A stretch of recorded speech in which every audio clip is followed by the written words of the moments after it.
بهترین روش برای خوردن میوه کاکتوس اینه که حتما این خارای روی میوه رو بسوزونیم، چون اذیت میکنه، میره تو دست.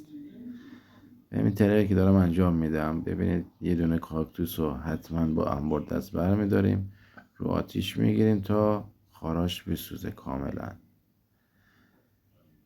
خیلی دقت کنید، باید مواظب باشید. یعنی یه دونه با اسو پلاستیک برشم با انبر دست گرفتم رو شعله آتیش، خوب خاراش میسوزه. اگه زیاد بگیرید، چون یک گازی داخلش ممکنه بترکه، فقط در حدی که خاراش بسوزه، در همین حدی که خاراش بسوزه کفایت میکنه. آره دقیقا همینجوری. کل اینا رو که سوزوندین، مرحله دوم شستشوه. باید مرتب اینا رو شست که اون سیخایی که سوخته ازش جداش. دقیقا اصل این تصویر قشنگ شسته شه. آب فراوان قشنگ میشه، اون سیخاش میاد روی آب.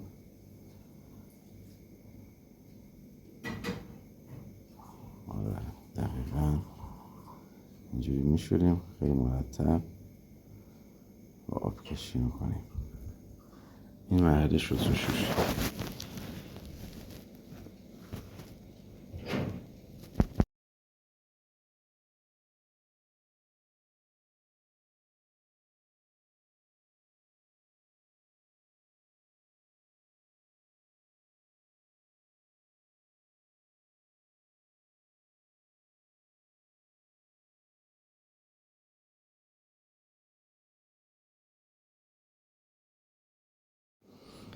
مرحله سوم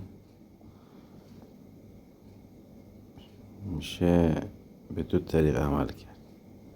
یکی این که این پوست روشو بکنی، اینجوری مرتب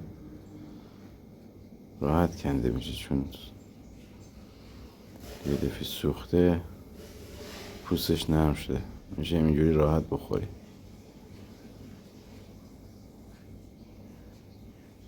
تهش که کلا یه پوست زمختی داره، اول میکنی، بعد پوست بغلاش راحت کنده میشه همینجوری بخوری.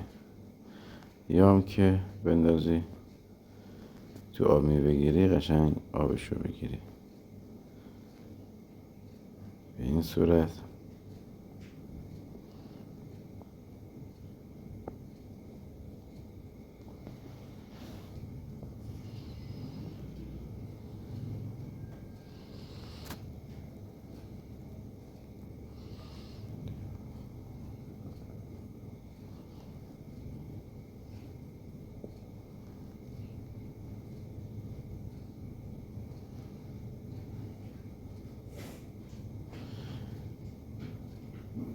چون دونه های سیاهی توش هست، خوردنش خیلی سخته، پر از یه دونه های سیاهیه، نمیشه راحت خوردش. بهترین راه همین که آبشو بگیری.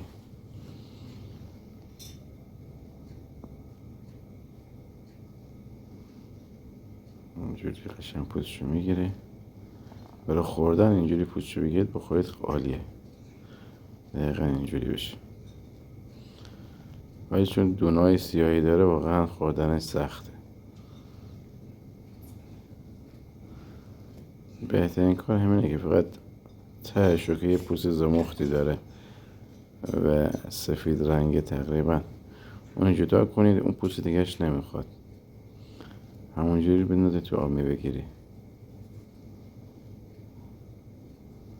همینجوری مرتب اون تهشو تنها جدا کنید، بندازید تو آب بگیری.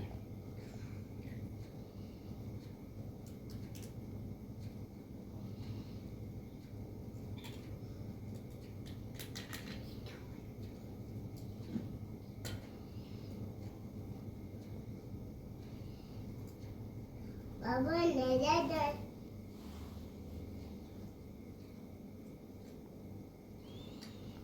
آره فقط همون تهشو من میگیرم.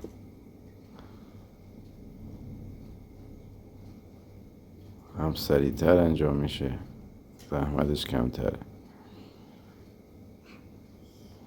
پوست کردن بیشتر برای خوردنه. همین تهشو میگیریم، بقیهش میدونی تو آب میگیریم. خوب پر که شد، در این مرحله شما باید یه مقداری آب اضافه کنید که راحت بشه آبشو گرد. حالا نوبت مرحله 4، صاف کردن. وقتی آبشو تو آب میبگیری قشنگ خرد شد، میام از صافی رد میکنیم که اون دونه های سیاه اون پوستاش گرفته بشه. قشنگ از صافی باید رد کنی، اون آبش گرفته بشه.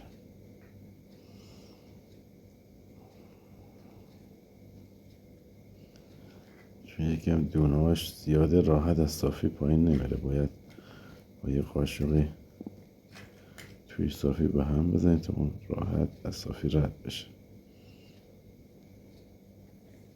بعد که صافی رد کردی، این بطری میاری میریزی توی بطری.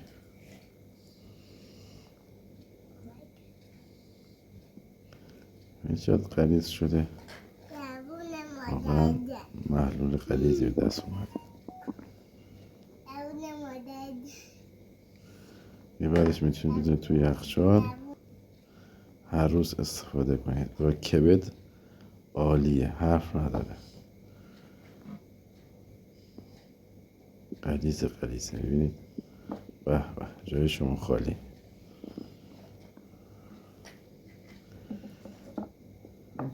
جای شما خالی. نوش جان، به سلامتی.